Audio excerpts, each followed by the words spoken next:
My cameras are giving me a headache, so just give me a minute.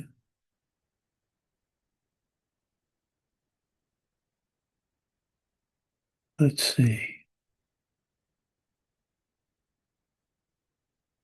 I don't have my second camera. Hmm. Well, okay. Let's see if we can do it this way.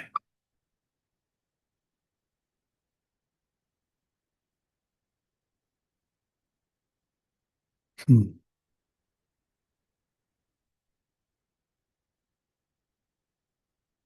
Well, okay. Mike, if you'll, hi everybody. Mike, if you'll start us with the mandala offering, please. Good morning. Thank you.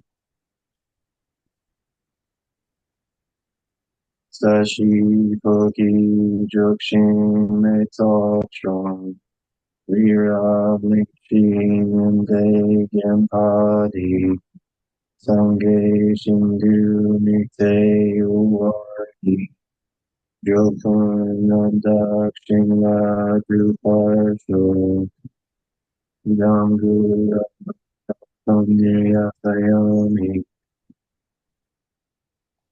I go for refuge until I'm enlightened to the Buddha, compassion, knowledge, and strength, the Dharma, the enlightened side of truth, and the Sangha, the community of realized beings. From the virtuous merit I create from the practice of giving with the understanding of emptiness, moral discipline with the understanding of emptiness, patience with the understanding of emptiness, joyous effort with the understanding of emptiness, concentration and wisdom. May I attain the state of a Buddha for the benefit of all living beings. I go for refuge until I am enlightened to the Buddha, compassion, knowledge, and strength, the Dharma, the enlightened set of truth, and the Sangha, the community of realized beings. From the virtuous merit I create from the practice of giving with the understanding of emptiness, moral discipline with the understanding of emptiness, patience with the understanding of emptiness, joyous effort with the understanding of emptiness, concentration, wisdom, may I attain the state of the Buddha for the benefit of all living beings. I go for refuge until I am enlightened to the Buddha, compassion, knowledge, and strength, the Dharma, the enlightened set of truth, and the Sangha, the community of realized beings. From the virtuous merit I create from the practice of giving with the understanding of emptiness, moral discipline with the understanding of emptiness, patience with the understanding of emptiness, joyous effort with the understanding of emptiness, concentration, wisdom, I will attain the state of a Buddha for the benefit of all living beings. Okay.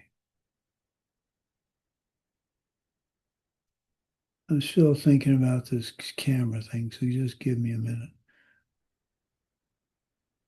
Is that camera?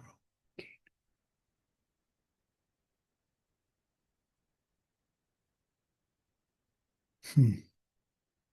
Well, I'm just gonna have to deal with it. Okay. Good to see everybody. Um, let's see. Let's do some rejoicing. Let's go with Daria first. What do you have to rejoice in today? Uh, Good morning, dear teacher. I rejoice today. I try to stop my ego, jealous, and I think sometimes it my ego is won me, but I tried. Well, that's the important thing. You try. I don't like this way this camera's set up. This is really bugging me. I can't do anything about it. Well, anyway, I just have to be bugged all day today. That's the way it is. Okay. Well, your ego got the best of you. Mhm. Yeah. What'd you do? What'd you do about it? Mm, for example, I thought my colleague uh, do better than me, and my ego say, "Oh, no, no, no, she's not good. She's worse and not. So It's you have to something a lot stop. of Yeah, thing. you have to stop with that story and just accept the fact, Yeah. whether you think she's better than you or not. Um, don't think of reasons she can't be. Think of reasons she is and what you need to do about it. So the positive response to if you feel she's better than you are is what you need to do to correct that issue. And instead of saying, well, she's better than me and I don't think she is, and the negative, think the positive. Does that make sense? Hmm. Okay. Okay, let's go with Mike. Where are you, Mike? I am in Sedona, Arizona right now. Okay. I'd like to rejoice in that. Rejoice in being close to Geshe and for this teaching that's going on this week with YSI. Um, and what do I have to rejoice about today besides that? Just a lot of, I've been kind of going through a hard time with all the moving and the getting out of Baltimore. Um, but as hard as it is, I've had lots of support, and I'm seeing a lot of. Um, I'm seeing that there's a lot of people that um, I can kind of rely on Good. and that are helping me. And I wasn't seeing things like that before. I was kind of thinking that everything was a struggle, even though all these wonderful things were happening around me. I was still like, my thoughts were not uh, saying the same thing to me, um, and I'm learning to catch that faster now, and it's been ripening into me uh, realizing that I have more support and more friends than I sometimes give myself credit for. Um, and that is helpful when I get into that pattern of thinking. Good. Good. That's a positive. Yeah, I think we tend to think we're purifying, and so it's a negative thing, but you're purifying, and that's getting rid of the negative, and that's a good thing. So okay, let's go with who's next. Let's go with Lydia. What do you have to rejoice in today? Hello, dear Lama Sumati. Hello, everyone. I'm rejoicing today that my relationship with my mother is getting better Good. after retreat. And before retreat, it was like that. Everybody is from my seats, but not my mom. My mom is self-existing. And after this retreat, I started to think about emptiness of my mom and about my reactions and about her qualities, which I see. So I'm rejoicing about it. I know that a lot of work to do, but little steps also important. Yeah, absolutely. Absolutely. Well, I'm sorry you're having difficulty with your mother, but she's a powerful karmic object, so use her as one of your teachers in practice and realize, like you're saying, where she's coming from. It's your past seeds ripening. So it often doesn't make it any easier, but it's I look at it this way. It's my fault and I can do something about it. So it's a matter of just buckling down and doing it, which is hard to do, but it's like this silly camera issue. All I can think of now is why this dumb camera isn't working properly. And it isn't working properly because of something I did. So anyway, okay, let's move on to Svetlana. What do you have to rejoice in? Hello, the Venerable Sumati. Hello, everyone. Today, I'd like to rejoice that we have teachers and teachings in our lives, like because it helped me today to boost my mood and to look in a positive way in a situation, like because in the first part of the day, I was feeling upset because I had some task to do and. Like I couldn't manage some my commitments and didn't turn on like teachings which are going in Sedona right now. So like I was feeling upset, and then I was listening to the class of Lama Sarani, and she mentioned those episode in a shopping center with you, the Venerable Sumati, and that we can create different narrative. And I tried to think it in another way, that I can like do my best in the in those situations that I'm in, and can give people the best that I can, not be concentrated on what I want.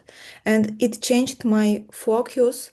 And then I finished the data report in a way. I tried to do it not in a way that I consider it the right, but the way that other people would think that it's useful for them. And then we presented it to people who, from my point of view, are very critical. And they thought, oh, that's nice, that's great. Thank you, Svetlana. It's perfect. We will not change anything. Well, Like go on, do the same scheme for all other products.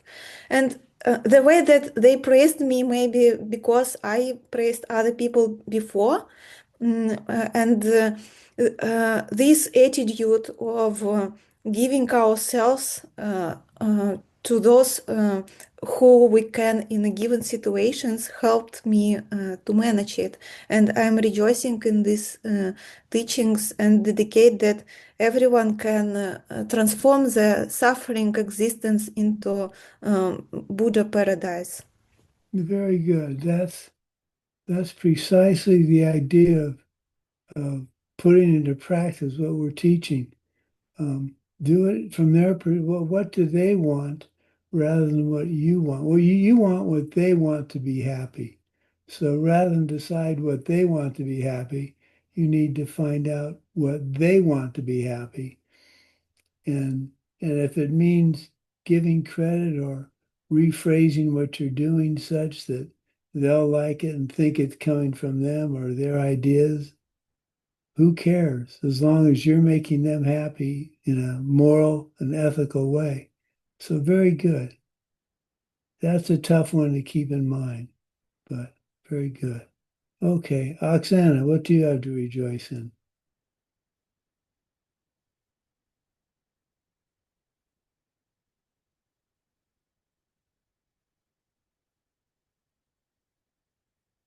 I guess you can't hear me.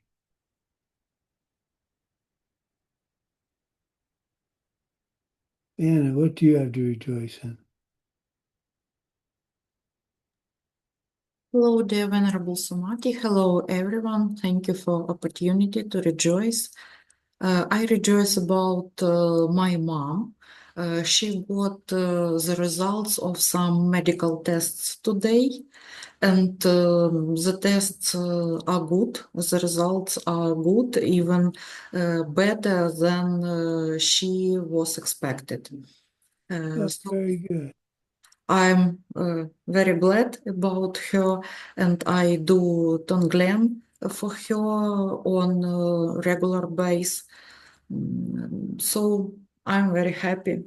And my mom also very happy and went to supermarket and bought sweets, cake with cream. Yeah, and she said like, oh, you know, I am pretty healthy. I will eat all what I want.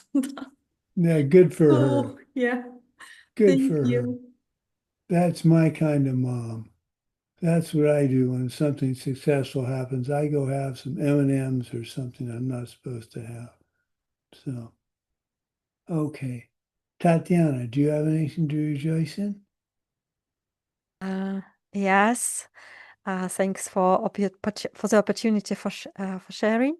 And I was going home by bus today, and I saw through the bus window um, a woman driver was weeping, and I did turn lane for her, and I saw that she became calm. And then I waved to her, and I gave her a heart sign, and she gave me that heart sign back. And then I saw her smiling, and I felt so blessed that I know this practice on land that could calm people. Very And, good. Very good. Thank you for doing that. That again is putting your practice into practice. And that she got it made. Oh, that makes me feel very good. Thank you for sharing that. Okay, Oksana, do you have something to rejoice in?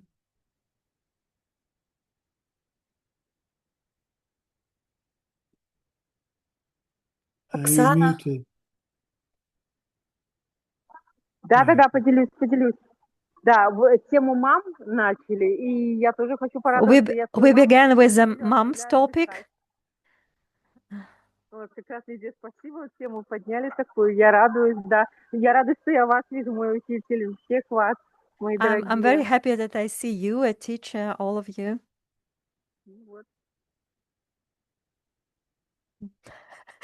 That's why I'm happy.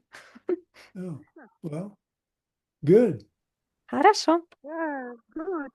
Where are you? You look like you're outside is this Moscow? Да, в Москве. Yes, I'm in Moscow. You out shopping? Хорошо. It's all fine in the capital. Looks like a very nice area. Okay.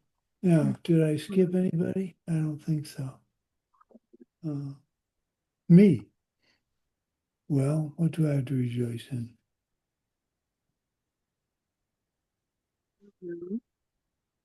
Oh, I have 2 articles left that I'm writing that'll end my career as a missile weapons historian. My wife doesn't believe that's true, but I'm trying very hard. And I asked the editor of the journal if a particular picture I had could be the cover, and he likes it, and he's going to publish my articles quite a bit more quickly than I thought. So I have the pressure to get it finished by the end of September. And so I'm working on that this evening. But I got some recent information that's very helpful, and an engineer, the head of an large engineering firm. This guy's big time. I sent him an article I wrote, and he said it spurred him on to some interesting research he needs to do in the history of his company. And so I always rejoice when something like that happens, that somebody took something I did and it spurs them on. So it may not be Dharma, but it's still nice. I made him happy. And so, okay. So we're going to kind of change things a little bit here. How are we doing on time? I think what I'm going to do now is I'm going to go over. How many of you are taking this course for credit, or doing the homeworks and quizzes and final? Mike? Okay. Lydia? Okay. Well, I'm going to start going over the homeworks because I think that's something that sometimes the homeworks are a little obscure. So the first question in the homework is give the text of the benediction of Geshe Kapa's Essence of the Ocean of Discipline. Oh, may there be happiness and goodness. So the Om represents the three mysteries of the Buddha's exalted body, speech, and mind. We went over that. The happiness is the temporary happiness of rebirth. The goodness is the absolute goodness of nirvana and Buddhahood. That was in the reading. I didn't do a very good job of going over that.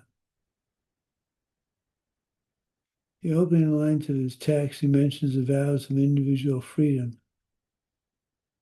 To explain why these vows are given the name of pratimoksha or freedom vows.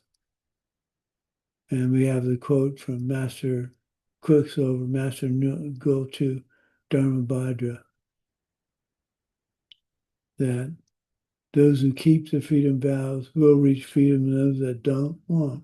That's pretty straightforward. Whoops.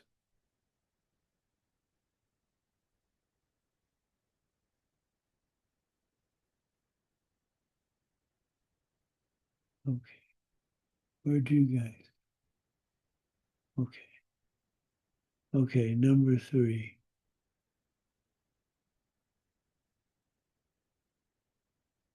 Name the 6 categories by which Geshe Michael explains the vows of individual freedom.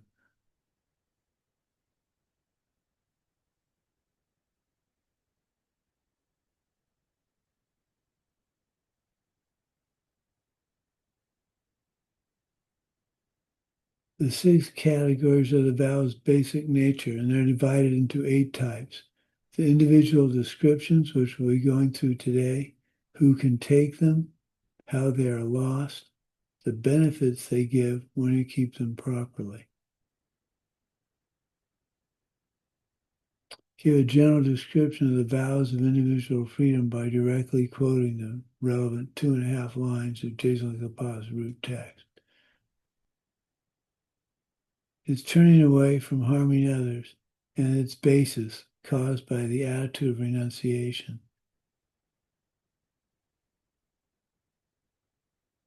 So it's basically saying you've got the 7, the 3 of body and 4 of speech, and then you've got the 3 of mind. And since karma is movement of the mind, the first 7, the basis of the first 7 are the last 3. And we need to keep that. We need to remember that. And we need to remember movement of the mind. So for instance, lately I've been getting very frustrated at packages I can't open, which is stupid. It's a package. My getting mad at the package isn't going to make it open any easier. So this morning when I was trying to get a package open, I caught myself and said, why are you getting mad at the package? It's your karma ripening. So I need to continue to do that. I'm slipping. My frustration's getting the better of me. So what does the word basis in these lines refer to? The 3 mental bad deeds. To describe the positions of the different Buddhist schools of ancient India regarding the essential nature of the vows, and then name the 2 schools that hold each position. The first position holds that the vows consist of bodily and verbal actions, which consist of physical matter. The detailists believe this is a kind of matter which is invisible and ineffable. The implication group of the middle way, the Madhyamika Prasangika, our school, the upper part of the highest school, holds that vows exist as form of the gateway of the Dharma, meaning as a form which is the object of mental consciousness. The second position holds that the vows consist of continued intention to give up irrelevant bad deeds, along with the mental seeds for this intention. And the schools that hold that are the sutras and mind only. Name the 8 groups of individual freedom vows. 1 day vow, female lifetime, male lifetime, novice nun, novice monk, intermediate nun, and full nun's vow, and finally full monk's vow.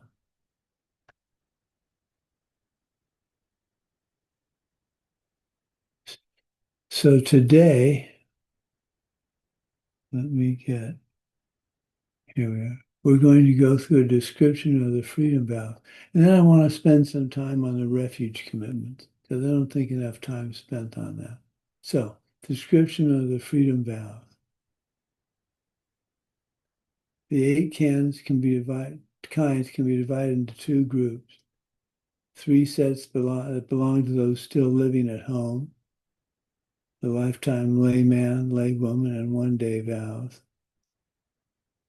or the 5 sets of those that have left the family life and are ordained. There's a third one we don't spend much time talking about. It's the Rabdyung. They take the vows and leave home life for a certain amount of time to test being ordained, or in the Theravadan tradition, to see what the ordained life is like. I had a student in South Africa that did this. He went in Rabdyung and was an attendant to another monk for a month. Wore robes, the whole thing. So that's in the Theravadan tradition. That's quite feasible. I've not seen it I've not heard of it in this country. Okay, 1 day vows. There are 8 commitments, 4 primary and 4 secondary. These are for 24 hours, and they're basically trying to live like someone without mental afflictions. The primary vow, Mi Sung Chu, is that right, Svetlana? Are you seeing the screen? Yeah. Yes, yes. Okay. So Mi Sung Chu, not clean activity. Avoid any sexual activity, especially adultery.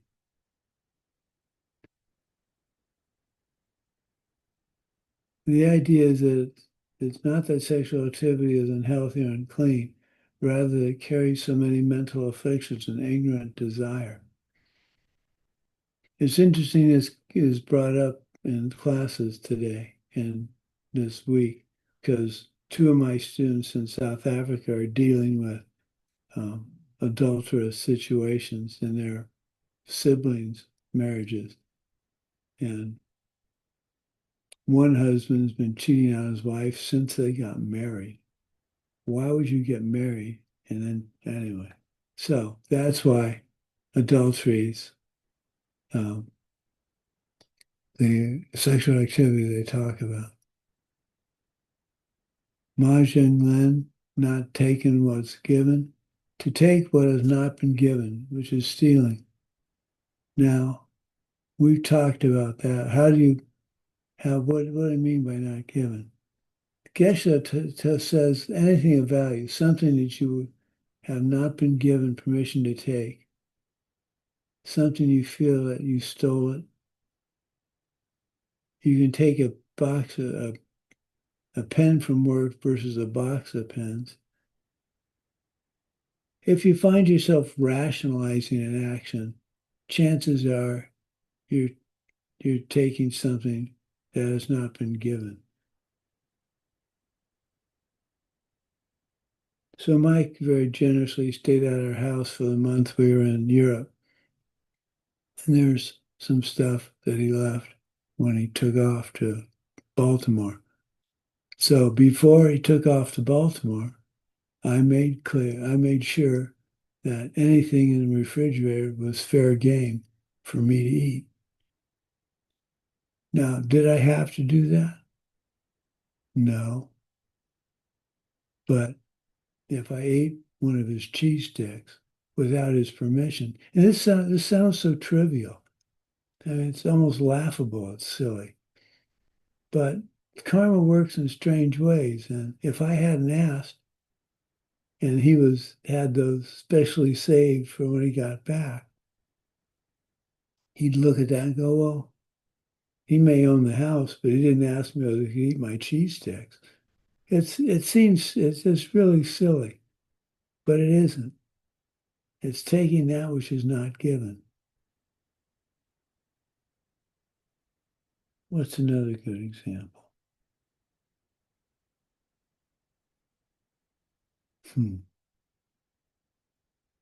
Another good example of taking that which is not given.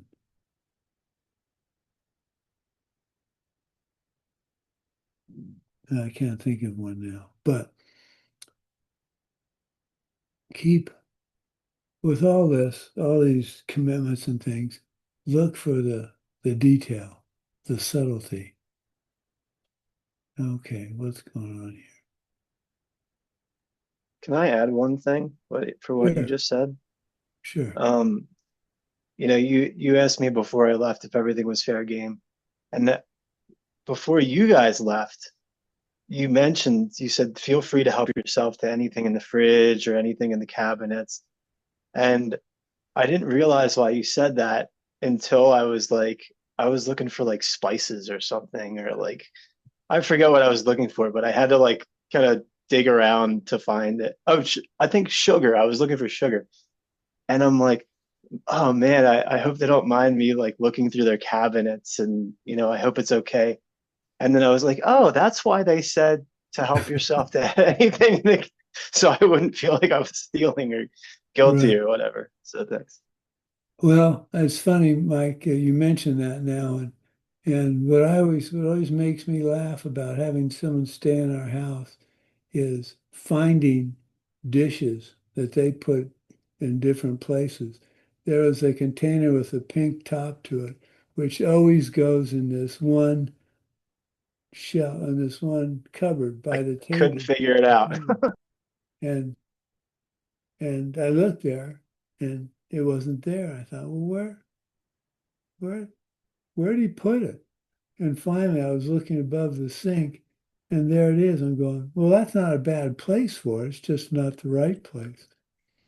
But what's funny is sometimes people that stay in our house and put things away differently actually have a better place. It makes more sense to put it there. So, but good, Mike. I'm glad you thought about that, and I covered the blanket statement. It's yours. So, okay. So what are we doing?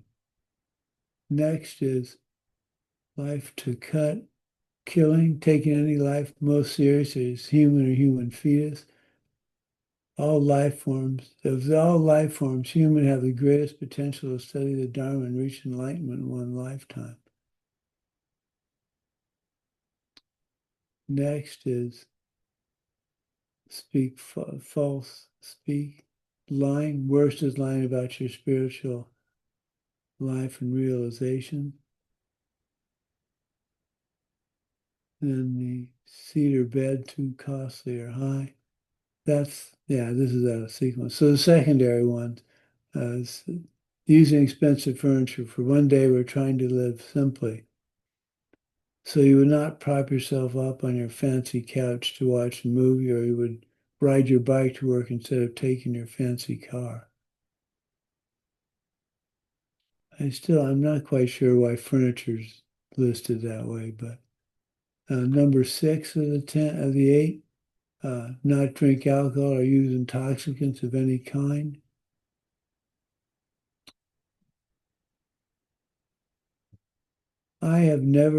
I can say this with a reasonable amount of correct pride. I have not taken any drug that was not prescribed for me. I've never smoked a joint. I've never, and just because it never occurred to me to do it. But near beer counts. Not even a drop of anything that could lower your inhibitions and cause you to do harmful things.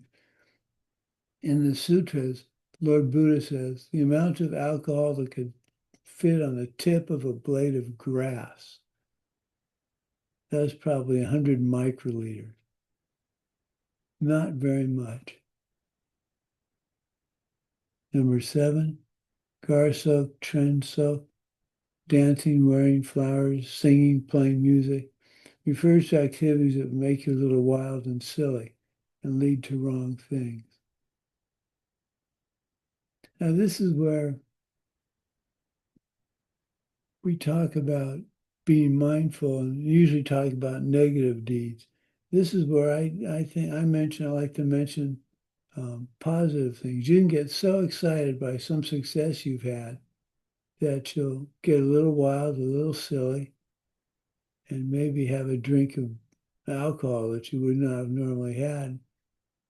Trying being able to justify it as a celebration. So good overcompensating for something good that's happened is something we all need to think about too. And number 8, Shidro. How do you pronounce that last word? So Svetlana?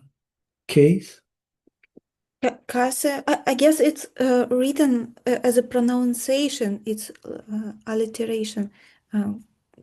Kase? I don't know. Because Cassie? it's not in Tibetan. It's in English how it is to pronounce. Oh, Kase. okay. Well, Kase. eating in the afternoon. So eating afternoon, keeping the tradition of not eating afternoon. So for one day you can do that. And the key there is not to eat so much in the morning. Once you put your fork down in the morning, that's it. You can't go for seconds. So if it's worth trying, it's not that hard to do. Okay, so that's the that's the 1-day vow. Eating once a day leaves you free of concerns about what to eat, having to buy it, prepare it, and clean up afterwards. I'm the cook in the house, and I usually don't decide what we're going to eat until about half an hour before I'm supposed to have it made. And often my lovely wife is glad she's not cooking, so she never complains. Well, that's not true. When we first got married, we were, let's see, about 4 years after we got married, and I'm making dinner. I'm making an apricot-coated chicken. We were still not vegetarians at the time. I went to this trouble of coating the chicken and ground up cornflakes, and it was pretty good looking, pretty tasty. So my wife said, dear, you don't have to go to this much trouble. She didn't say, thank you, it was a wonderful meal. She said, dear, you don't have to go to this much trouble. And that really struck me. It was a little bit upsetting because I thought she'd at least say it was nice. Maybe it wasn't. It's apricots, one of her favorite fruits. But so now our meals are, well, since I can't, in fact, last night, I had made some hummus, which I never made before. This is pretty good hummus. And I can't taste anything anymore. So I was getting ready to put it on what I served her, my world famous spinach patties. And it had a little bit of an odd taste to it. It was a little bit sour. And I thought, I don't know if we should be eating this. So I asked her to taste it, and she tasted it and said, nope, this stuff's gone bad. So brings to my mind that I have to be careful with my cooking, since I can't taste, I could be feeding my lovely wife something that's going to make her ill. So that's something I got to think about. Oh, we finished that hummus you had, Mike. That's great stuff. Wow. That's almost better than mayonnaise. Almost. But mayonnaise is the world's most wonderful something to eat by the spoonful out of a jar. The only thing that beats mayonnaise out of a jar is a quart of ice cream. Okay. So that's lifetime. That's a one-day vow. And interesting enough, you can drink anything but fruit juice with pulp and milk products. Fruit juice with pulp. I have no idea. Okay. Next. One-day vows, but with bodhicitta, wanting to not just reach nirvana, but all the way to Buddhahood. That would be the Mahayana one-day vows. So you're doing it not just to practice, you're doing it to be like an ordained person. You're doing it because you want to help all people reach their total like so Tek-Chen Sojang. Mahayana practitioner would take any lower vow with the bodhicitta motivation. To not do so is to take a lower vow, and this damages your higher vows.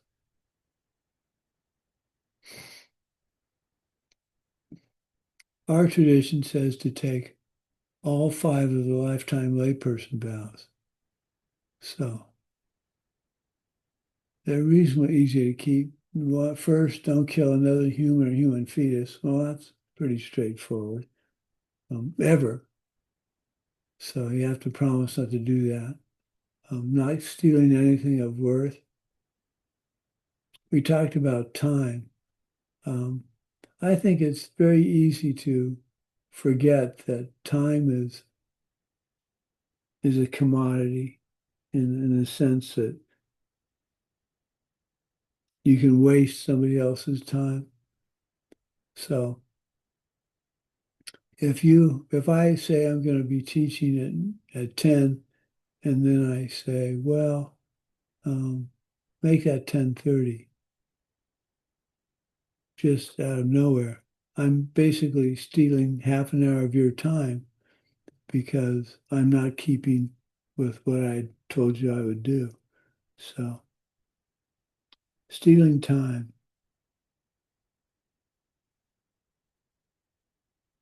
I think that's something. Why I try not. Oh, I'm telling stories. This is a story in Australia. In the U.S., when we had a school dance, I would go a little bit late. So the dance started at 7. I'd go around 7:15 or 7:30.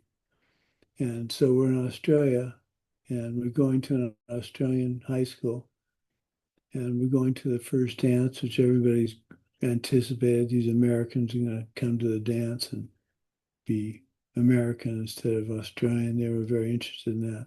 So we show up 5 minutes late and are not allowed into the dance.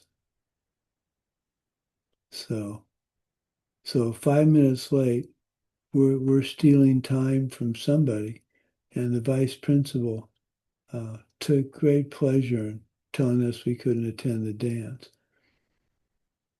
So I guess the point of the story is, one, I like telling it, and two, time is valuable. When you stop and think about it.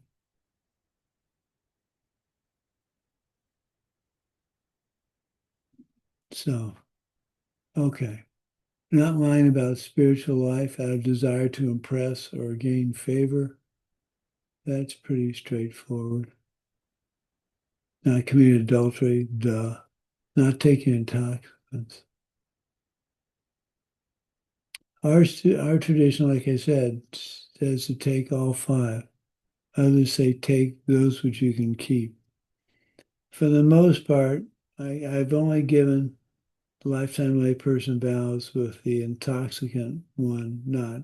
So they take all the other four. I've only done that in 2 cases. And that's when it was very clear to me that this would make for a very strained family relationship. So I said to my one student, um, their family traditionally had wine at dinner. And I said, well, try to not drink alcohol in as many instances as you can. When it comes to dinner, take the one glass, nurse it along, and don't let them refill it. So you're trying to not take so much alcohol that you get uninhibited. But I prefer to give all five vows. If you can't keep all five, it's individual situations.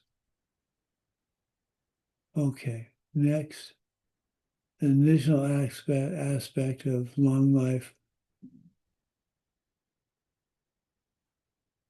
Never break the advices for going to refuge. Basically, never give up the Dharma jewel. Never stop trying to help all beings rather than harming them.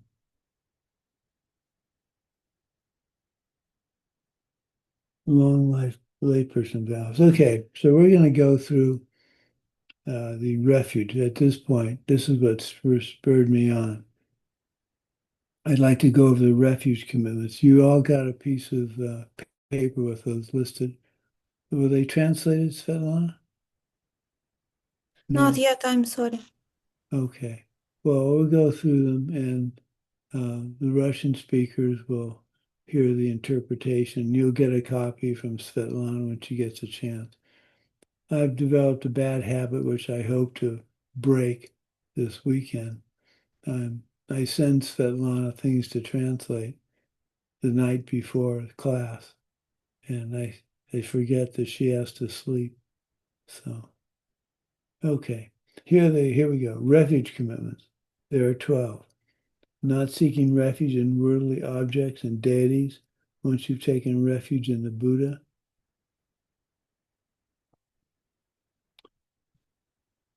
Your real daily, weekly, monthly hopes for your happiness have to be in your practice and not material things. Your spiritual life has to be more important than your daily life. This does not mean you can't become a big-time company executive and make lots of money. You can, but you need to realize that it comes from past deeds, and how you conduct yourself is what will reflect in your future life or lives. So not seeking refuge in worldly objects and deities means remembering that your past is your present and your present is your future. Not harming another living being once you take refuge in the Dharma. Not taking the life of any other creature. Specifically refers to humans, but in general, you try very hard not to go around killing things like insects. There is a specific, one of the worst deeds you can do is commit suicide.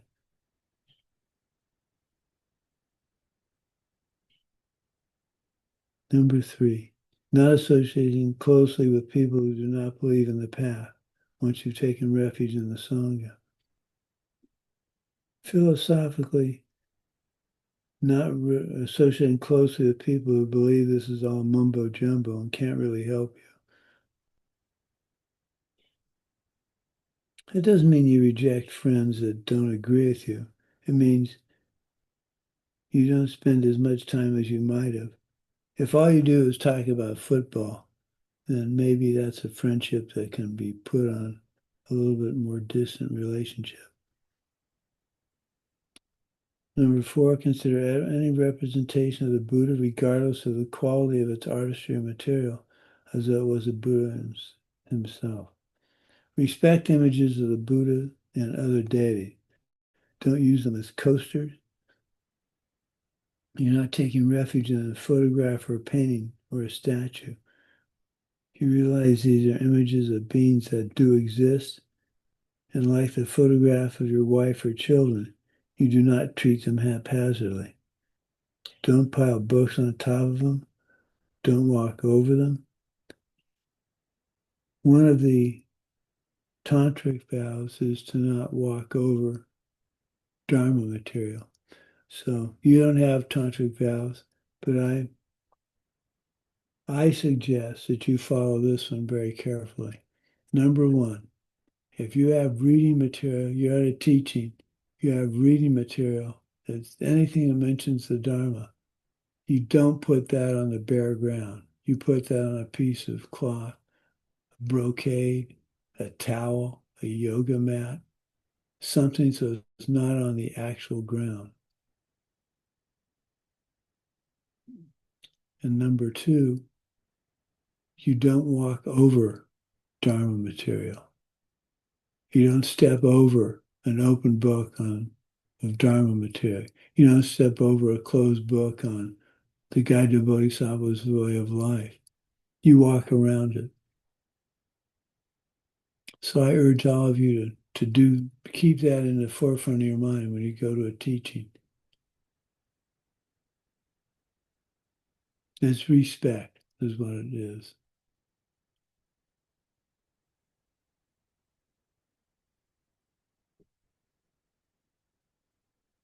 Regard any representation of the Buddha, regardless of its artistry or quality. Yeah, so don't disrespect. Now, does Lord Buddha care whether you step over an image of his? No, I sincerely doubt it. But it's for you. It's respect in all ways. Consider any written material from a single letter on up as though with the Dharma itself. The real Dharma jewel is understanding karma and emptiness so well that you perceive emptiness directly. The tools to get you there are the scriptures, so don't treat them like a doorstop or a coaster for a cup of tea.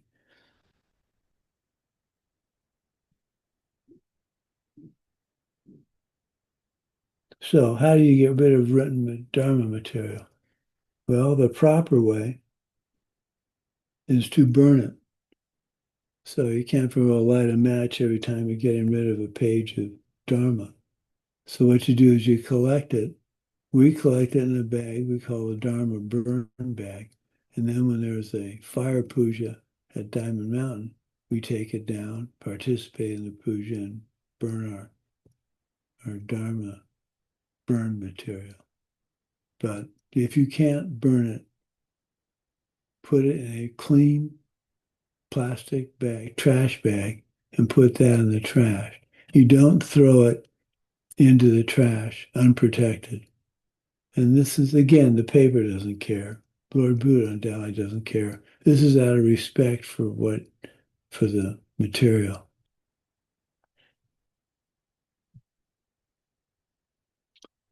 Number 6, consider even a single scrap of the saffron robe as over the Sangha itself once you've taken refuge in the Sangha. By respecting the robes and those wearing them, you're respecting the idea that what the robes stand for. Those that have seen emptiness directly. Now, I don't know that I've ever told you this, but I have not seen emptiness directly. So I don't have to worry about lying about it because I don't. And I do wear the robes, but the Sangha, in one definition, are those that have seen emptiness directly. Another version of the Sangha is it's the ordained, and the version of Sangha I like is it's everybody. I see everybody as part of my Sangha. Okay, number 7, going for refuge over and over by calling to mind the good qualities of the refuge object.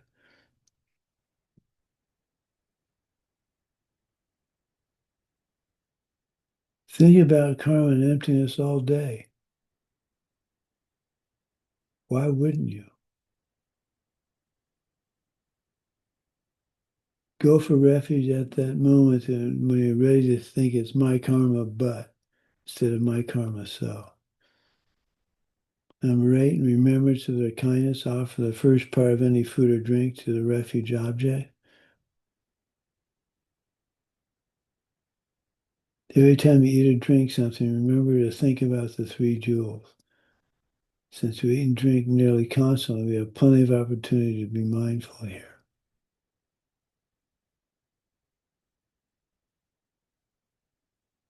One way to do that is when you take a drink, you just raise it a little higher, like you're toasting somebody, and think you're offering it to the 3 jewels, and then you drink or you eat. You have to be careful about this because you obviously can't say, in the middle of a restaurant. You don't want to draw attention to yourself by some big deal about grace, although it's more prevalent in restaurants now than it used to be.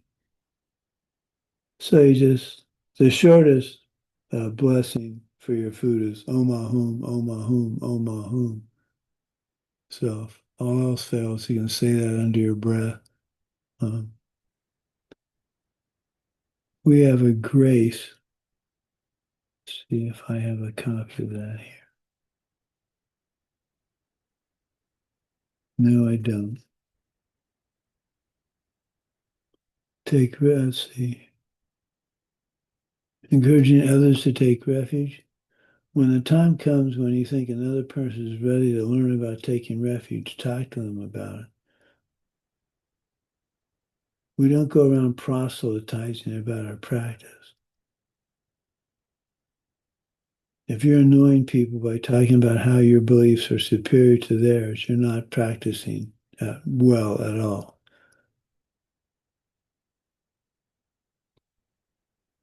I think the key, and this is what happened with Annie, the nun, Annie Pelma, who had passed away several years ago. She went to work for Geshe at the diamond company, and she really liked how he carried himself and managed people. So she asked how he did that, and he let her know he was a monk, Tibetan monk, and she became a Tibetan nun because she saw how he conducted himself and was so impressed by that. She wanted to know how to get it herself. I've had I've had 3 students who came up to me at one point in my teaching them and said, and back in the day I wasn't ordained, they said, David, I want to be just like you. How do you do that? And that's about the most pleasant thing anybody's ever said to me. Well, I take it there's one more pleasant thing when my wife finally said yes. She turned me down to get married. She turned me down. It was very romantic, I thought. She had come home from a trip with her parents. They were in London. I called them in London. I asked her to marry me, and she said no. And I said, say what? She goes, no, I want to go to med school, and it's a long story. But that was a surprise. Someday I'll tell you the whole story. Okay, taking refuge 3 times a day and 3 times a night by bringing in mind the benefits of doing so. Number 11, put all your trust in the objects of refuge during any activity you take at all. Constantly dedicate your deeds to your Dharma practice. If you enjoy a good movie, make it part of your spiritual practice. Try to see a Dharma lesson in it. Rejoice that millions of others have been exposed to a wonderful idea and they don't even know it yet.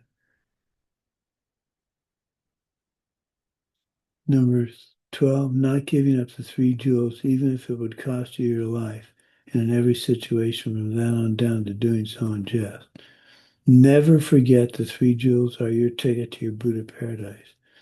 They are the source of ultimate protection. Protect them with your life and protect them in daily activities by remembering that the nicest clothes, the most up-to-date computer, the best carpentry tools, the best food or housing are not the refuge that will get you enlightened.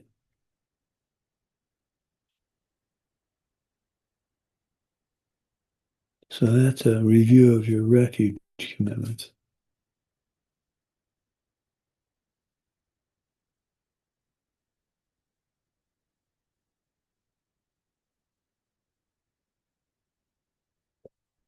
Okay. So, next.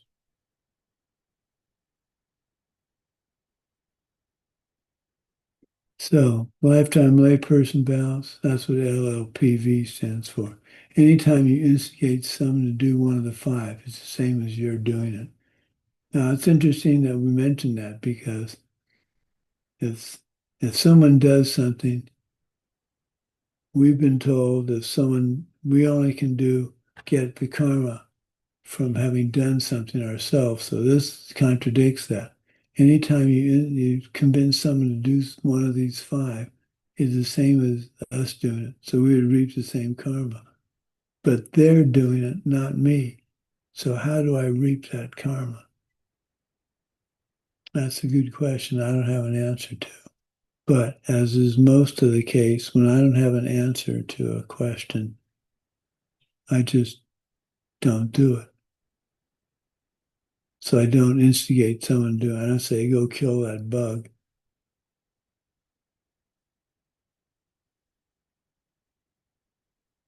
Oh, what happened? Oh,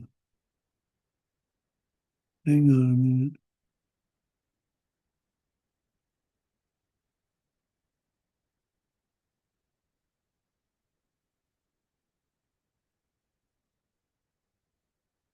Oh, well, I thought I had more for today's class.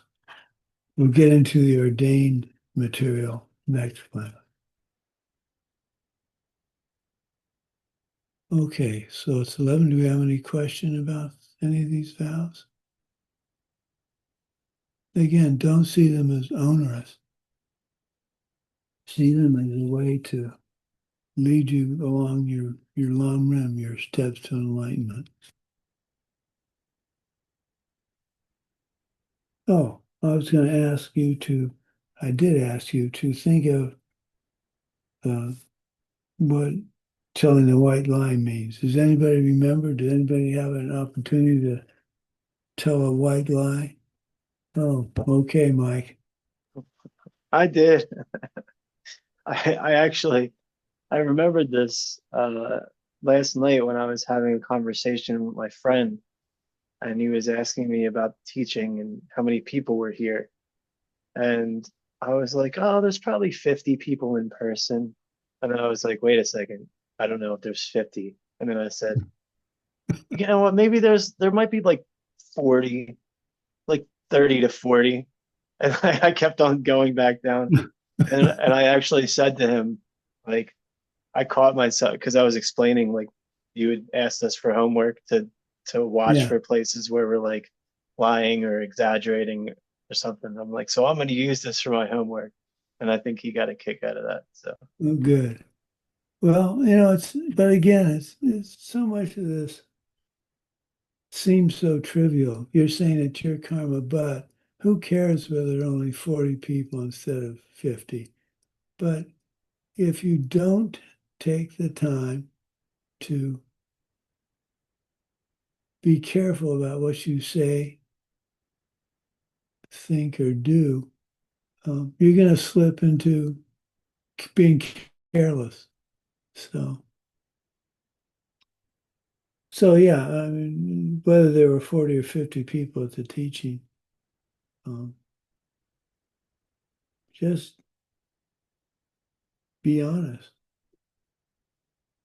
I'm trying to think of any recent other examples, and there must be many because I'm certainly not perfect in any way. But what's a good example? I also want to share my story about white lie. Okay. It's about my mom. I got information about her university friend that he died 2 years ago. And the person, my mom was looking, searching for these people, for this person, and couldn't find any information, phone number or something like this. All contacts were closed or not answered. Or did not answer, and the person who gave me this information, they said like, oh, please, maybe it's not correct to told your mom, maybe better not to say, she will be upset. But I decided to tell my mom, and yes, she was upset, but in 2 days she will fine. And I think it was not correct to hide this information from her. Thank you. Yeah, it's a difficult. Well, okay, here's a good example of a white lie for me. When for any of us, I bet, when someone says, "How are you today, David?" or Sumati, I used to say, "Oh, I'm okay." Well, I'm not okay. That doesn't mean I have to list everything that's wrong with me. But for instance, now when someone asks, I got an email that says, "I hope you are all doing well." I wrote back and said, "Well, we aren't. I've got Parkinson's and the symptoms are progressing, but I take it day to day, and so when you ask somebody how are you, be prepared to listen, and if you're asked, be prepared to tell the truth. It's not hard. How do you feel today? Well, I feel a little groggy. I didn't have a good night's sleep. That's better than just saying, "Oh, I feel great." Now you could say, "Well, how big a deal is it?" It's telling a lie. And a little lie will become a bigger lie and come back to bite you. So thank you, Mike, for sharing that. Thank you, Anna, for sharing that. Okay, let's do a dedication here. May the source of benefit and goodness, the Dharma, spread and expand. May the beings upholding the Dharma have excellent health. May the source of happiness and well-being for all embodied beings, the Dharma taught by the Buddhas, always increase. May the precious Bodhi mind not yet born arise and grow. May that born have no decline but increase forevermore. Okay. We'll see you from Mexico on Monday. Lydia International. had one she wanted to share. What's that? Lydia had her hand up. She wanted to Oh, share. I'm sorry. Lydia, yeah.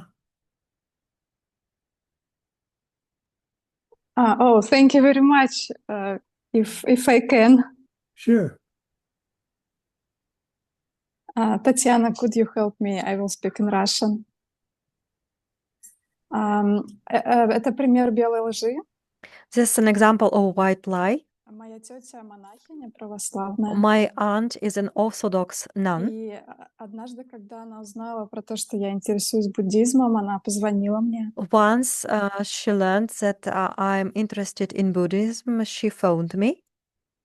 И спросила меня, почему я это изучаю. Я же And she asked me православная. why I was studying it, because I'm И насколько Orthodox, серьезные вообще мои and how намерения. serious are my intentions.